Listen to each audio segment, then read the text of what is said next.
नमस्कार। सांकेतिक भाषा के इस विशेष बुलेटिन में आप सभी का स्वागत है। मैं हूं ऋतु वर्मा, मेरे साथ हैं मेरी सहयोगी बीना सिंह। खबरों की शुरुआत करने से पहले नजर डालेंगे अभी तक की हेडलाइंस पर। प्रधानमंत्री नरेंद्र मोदी ने छात्रों के साथ किया संवाद। आप पर लगाया छात्रों के भविष्य से खिलवाड़ का आरोप। कहा, वास्तविक प्रगति के बजाय प्रचार को दी प्राथमिकता।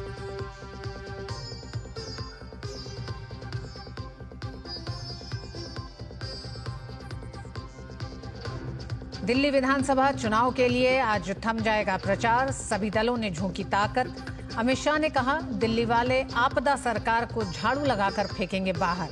प्रियंका गांधी ने केजरीवाल पर बोला हमला। बांग्लादेश और म्यांमार से भारत में हुए अवैध घुसपैठ ने दिल्ली के सामाजिक, राजनीतिक और आर्थिक ताने बाने पर डाला प्रभाव। जेएनयू की रिपोर्ट में हुआ खुलासा। भाजपा ने आम आदमी पार्टी को बताया जिम्मेदार।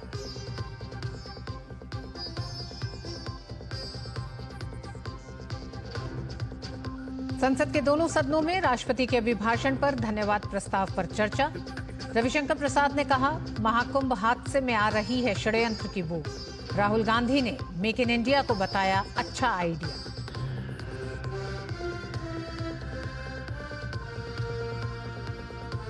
वसंत पंचमी पर प्रयागराज महाकुंभ में तीसरे अमृत स्नान में उमड़ा जनसैलाब। साधु, संत और सन्यासियों के साथ करोड़ों श्रद्धालुओं ने लगाई आस्था की डुबकी।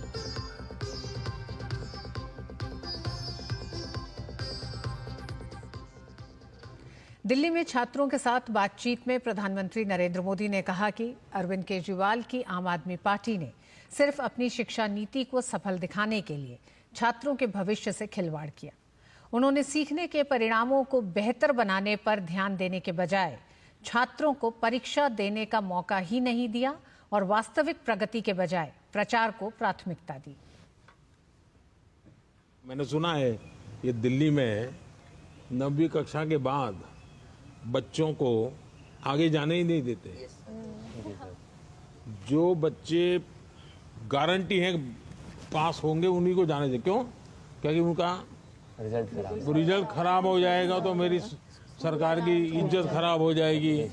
इसलिए बड़ा बेईमानी का काम होता है। दिल्ली विधानसभा चुनाव की तैयारियां अब अंतिम चरण में पहुंच गई हैं। आज शाम 5 बजे चुनाव प्रचार का शोर थम जाएगा, जिसके बाद 5 फरवरी को 1.5 करोड़ से ज्यादा मतदाता अपने मताधिकार का प्रयोग करेंगे। राजधानी दिल्ली की 70 विधानसभा सीटों पर कुल 699 उम्मीदवार मैदान में हैं। इन 699 उम्मीदवारों में 603 पुरुष और 96 महिला उम्मीदवार इस बार अपनी किस्मत आजमा रही हैं। वोटों की गिनती 8 फरवरी को होगी।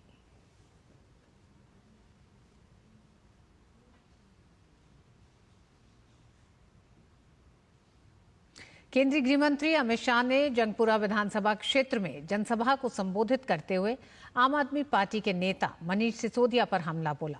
अमित शाह ने कहा कि मनीष सिसोदिया ने मंदिर, स्कूलों, गुरुद्वारों के पास शराब की दुकानें खुलवाने का काम किया है। केजरीवाल साहब कहते थे 2013 में कि मैं मुख्यमंत्री बनूंगा तो घर नहीं लूंगा, गाड़ी नहीं लूंगा, सिक्योरिटी नहीं लूंगा। सिक्योरिटी भी ले ली, गाड़ी भी ले ली, सिक्योरिटी भी ले ली और एक बंगलो भी ले लिया। फिर एक बंगलो से इनका पेट नहीं भरा, 4 बंगलो तोड़कर 50,000 गज का शीश महल बनाने का काम किया। शीश महल। साथ ही केंद्रीय गृह मंत्री अमित शाह ने आप संयोजक अरविंद केजरीवाल पर भी निशाना साधते हुए कहा कि आम आदमी पार्टी सरकार ने लोगों को झूठे वादे कर केवल लूटने का काम किया है। मनीष जी को पूछना, भैया ऐसा क्या करा कि पड़पड़गंज से आपको यहां पर आना पड़ा? पड़पड़गंज छोड़कर आए। उन्होंने पड़पड़गंज वालों को बहुत झूठे वादे किए। अब उनको लगता है जंगपुरा में जाकर हम लोगों को झूठे वादे कर कर बहला देंगे। मनीष जी, आप दिल्ली में कहीं पर भी जाओ, सभी लोग आपको जानते हैं। 10 साल के शासन में उप मुख्यमंत्री के नाते आपने अगर एक काम किया तो ये किया, गुरुद्वारे, मंदिरे और स्कूल के पास शराब की दुकानें खोलने का काम किया। शराब की दुकानें। केंद्रीय वाणिज्य और उद्योग मंत्री पीयूष गोयल ने दिल्ली में भाजपा की सरकार बनने का भरोसा जताया है। भाजपा सरकार की उपलब्धियों के बारे में बताते हुए उन्होंने कहा कि बीजेपी के आने से फ्लाईओवर के जाल, भारत मंडपम और यशोभूमि सहित विकास के बजट ने दिल्ली के लोगों को लाभ पहुंचाया है।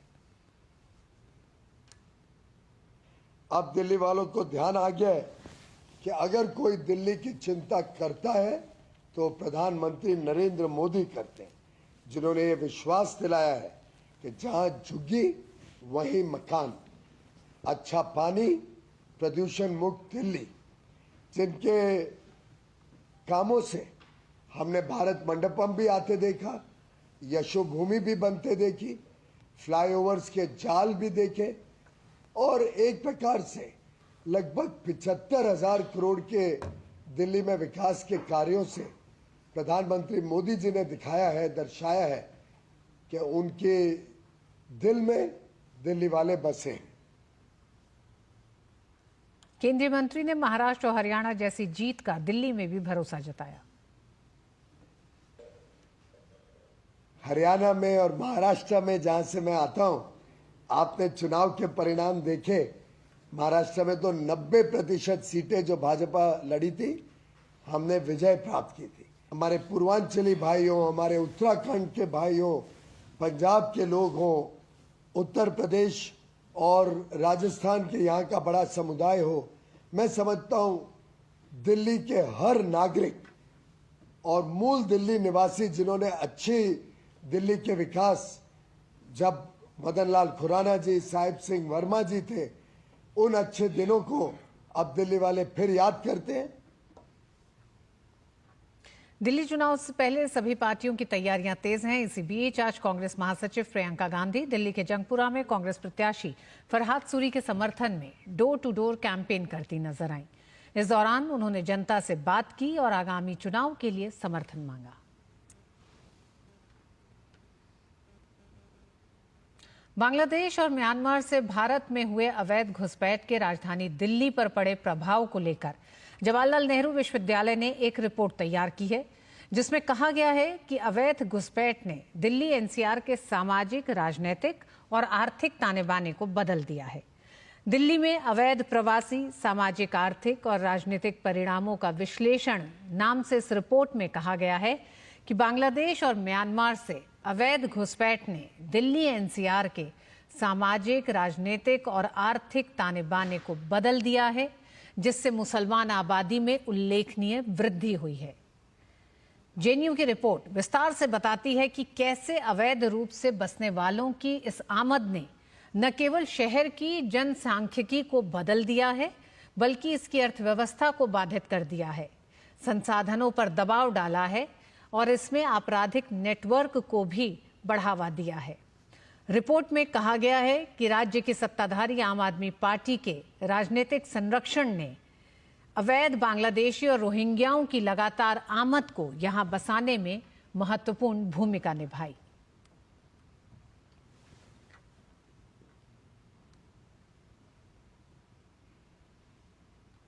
भारतीय जनता पार्टी के सांसद संबित पात्रा ने सोमवार को एक प्रेस कॉन्फ्रेंस में बांग्लादेशी और रोहिंग्या घुसपैठियों पर जवाहरलाल नेहरू यूनिवर्सिटी की एक 114 पन्नों की रिपोर्ट पेश की।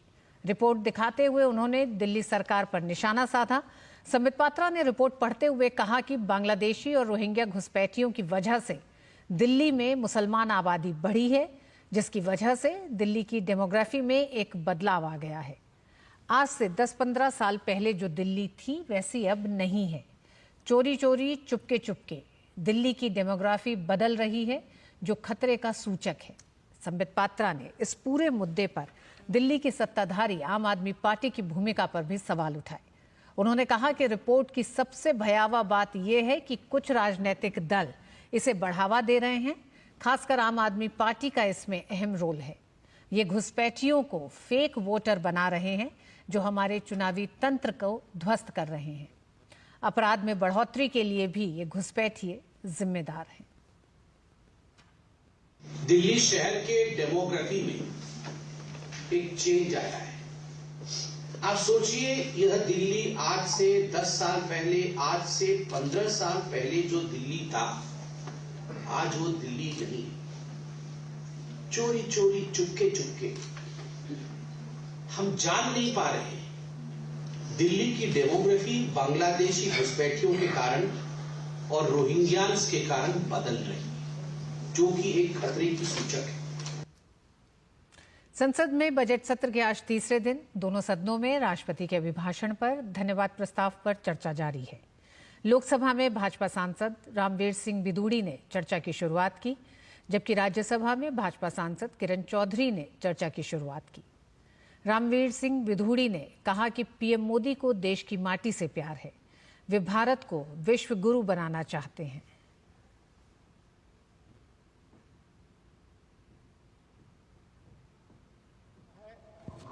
कि दिल्ली की आम आदमी पार्टी की सरकार ने दिल्ली में प्रधानमंत्री आवास योजना को लागू नहीं होने दिया। दिल्ली में लाखों लोग हैं, ज्यादातर वो लोग हैं जो पूर्वांचल से आए हैं। यदि दिल्ली के अंदर प्रधानमंत्री आवास योजना दिल्ली की आम आदमी पार्टी की सरकार लागू हो जाने देती तो दिल्ली के लाखों लोगों को प्रधानमंत्री आवास योजना के तहत पक्का मकान मिल जाता।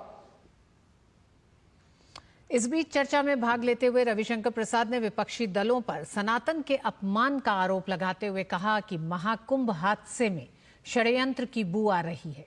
उन्होंने साथ ही जोर देते हुए कहा कि सनातन का अपमान हिंदुस्तान नहीं सहेगा।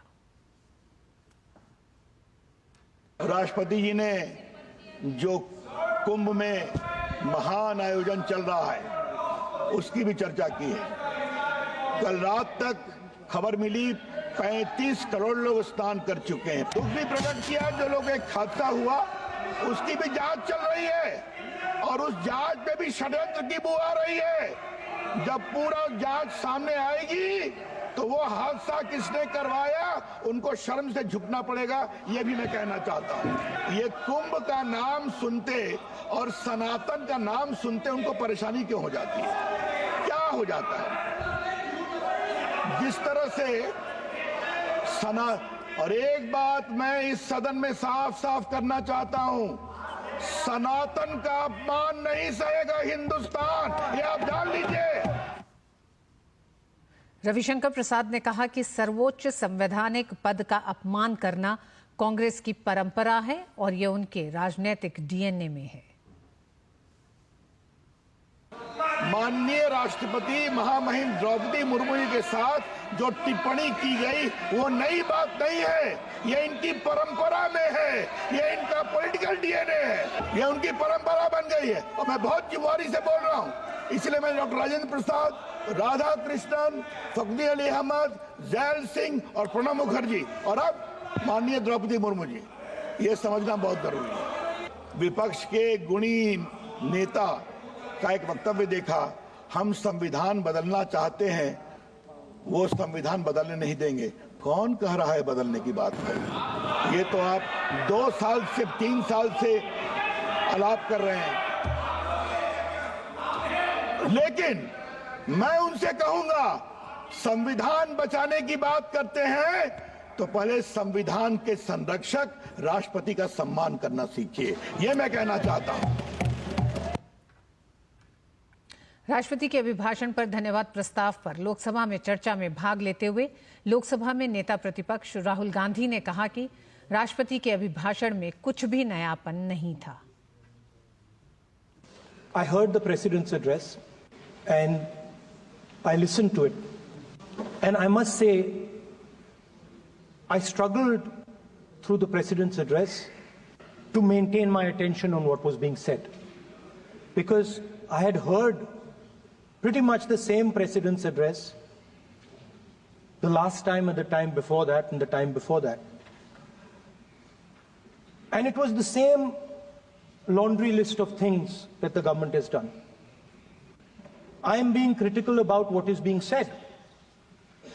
And I am saying that this is not the type of president's address that should be delivered. Well, the question came to my mind, what type of address would an India Gathbandhan government deliver? संसदीय कार्य मंत्री किरण रिजिजू ने राहुल गांधी के आरोपों का खंडन किया और कहा कि नेता प्रतिपक्ष को सोच समझ के तथ्यों के आधार पर बात करनी चाहिए। Leader of opposition cannot make such serious unsubstantiated statement. This is related to the relation between two countries, and he is making an unverified statement about invitation of the Prime Minister of our country. Is matter of our dignity. How can you make such kind of statement? He is leader of opposition, sir. राष्ट्रपति के अभिभाषण पर धन्यवाद प्रस्ताव पर लोकसभा में नेता प्रतिपक्ष राहुल गांधी की टिप्पणी पर केंद्रीय मंत्री एसपी सिंह बघेल ने निशाना साधा है। उन्होंने कहा कि नेता प्रतिपक्ष राहुल गांधी ने बेबुनियाद बातें कही हैं जो तथ्यों पर आधारित नहीं हैं। इसके साथ ही एसपी सिंह बघेल ने राहुल गांधी के बयान को चीन का महिमा मंडन करने वाला भी बताया। बेबुनियाद, तथ्यों पर आधारित नहीं, ऑथेंटिसिटी नहीं थी। कुछ लोगों का नाम लिया जो सदन के मेंबर नहीं है और चाइना का महिमा मंडन ज़्यादा किया। भारत की एकता, अखंडता, भाईचारा, स्वाभिमान, सम्मान और जो मोदी जी के नेतृत्व में विकसित राष्ट्र बनने जा रहा है, जो हम 5 नंबर के इकोनॉमी से 11 से 5 पे आए, 5 से 3 पर आने की ओर अग्रसर हैं, जो कई मामलों में भारत विश्व में नंबर 1 पे आ रहा है, उसका भी वर्णन करना चाहिए था। राष्ट्रपति के अभिभाषण पर धन्यवाद प्रस्ताव पर राज्यसभा में चर्चा की शुरुआत करते हुए बीजेपी सांसद किरण चौधरी ने कहा कि विकसित भारत का सपना भारत के हर नागरिक का सपना है। उन्होंने कहा कि सरकार 2027 तक भारत को विश्व की तीसरी सबसे बड़ी अर्थव्यवस्था बनाने की दिशा में काम कर रही है। विकसित Bharat is not just about economic development. It is about breaking the chains of dependence, achieving modernization, and ensuring that our political, economic, and social progress go hand in hand. And this is the dream of every citizen in India today. Viksit Bharat is a profound reflection of the dreams of the sages and visionaries such as Swami Vivekananda. Indian economy now records a steady credit growth. Banks post higher profitability and lower NPAs. And by 2047, sir, we envision India as a 30 trillion economy, the third largest in the world. And this is not just about GDP. It's about creating a society that values equity, sustainability, and innovation. संसद के budget सत्र के तीसरे दिन संसद की कार्रवाई देखने के लिए रूसी डेलीगेशन पहुंचा। इसमें रूस के ड्यूमा के अध्यक्ष व्याचेस्लाव वोलोडिन के नेतृत्व में संसदीय प्रतिनिधिमंडल मौजूद रहा। ड्यूमा रूसी संसद का निचला सदन है। इसके साथ ही वोलोडिन भारतीय नेतृत्व से मिले और राज्यसभा का दौरा भी किया।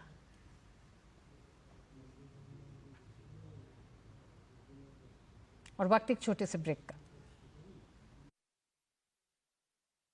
मंत्री निर्मला सीतारमण ने इस बार के बजट में इनकम टैक्स में बड़ी राहत की घोषणा की है। साल 2025-26 के आम बजट को पेश करते हुए वित्त मंत्री ने नए इनकम टैक्स स्लैब की घोषणा भी की है।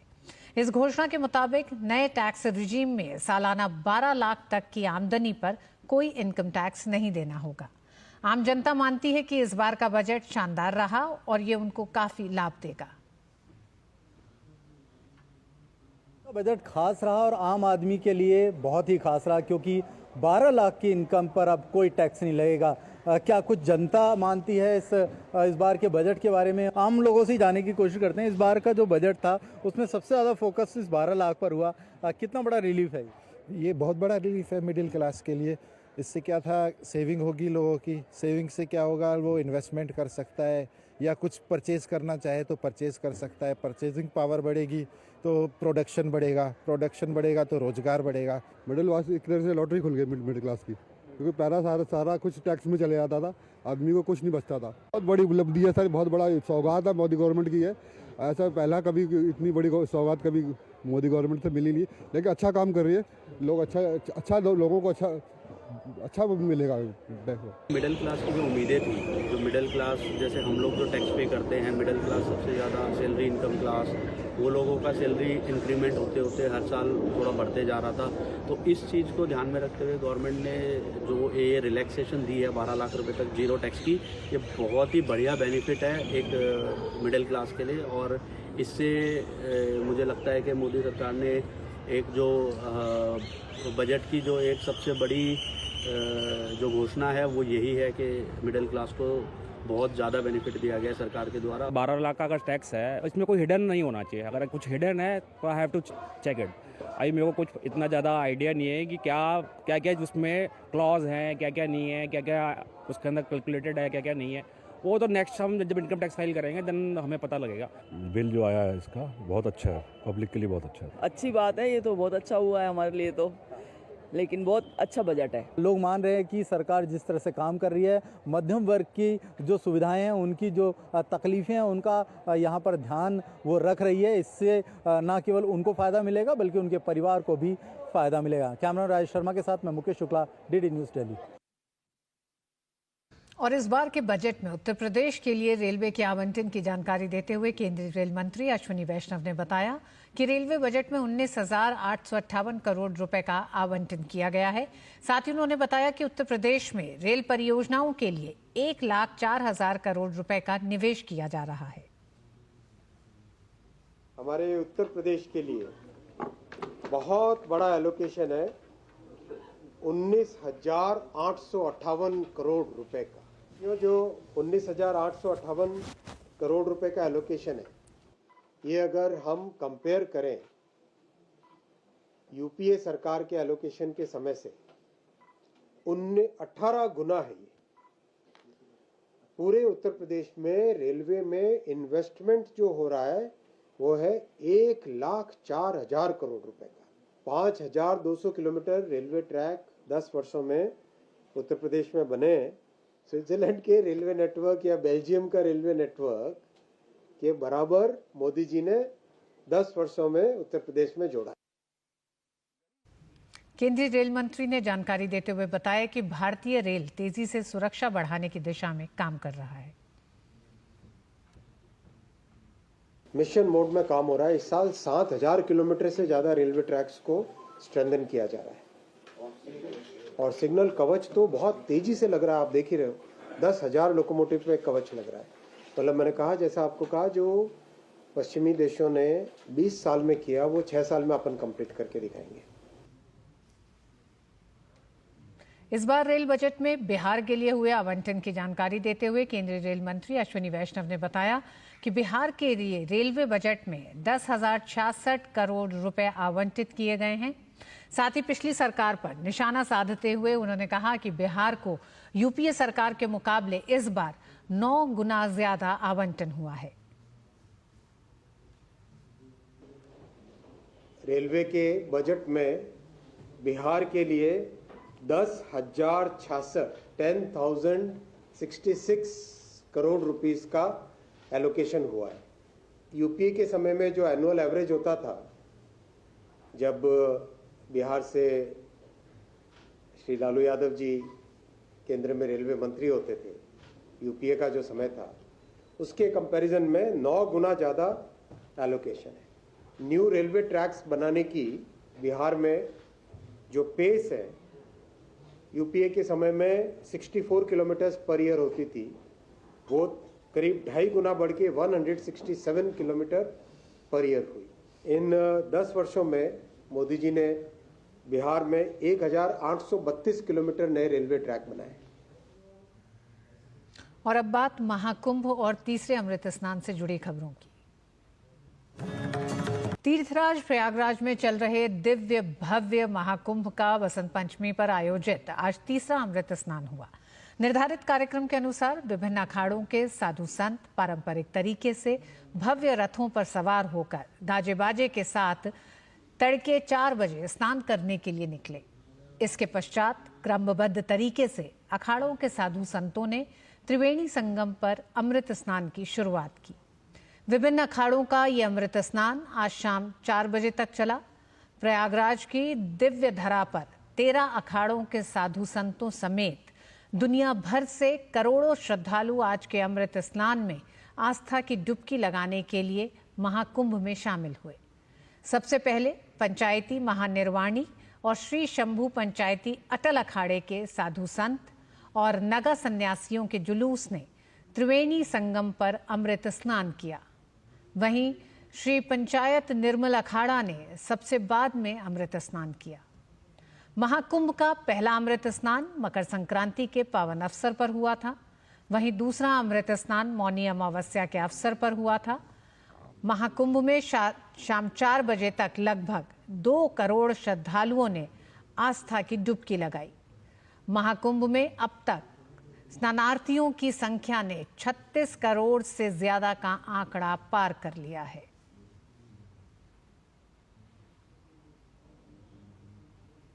और इन्हीं दृश्यों के साथ मुझे और बीना सिंह को दीजिए अनुमति। नमस्कार।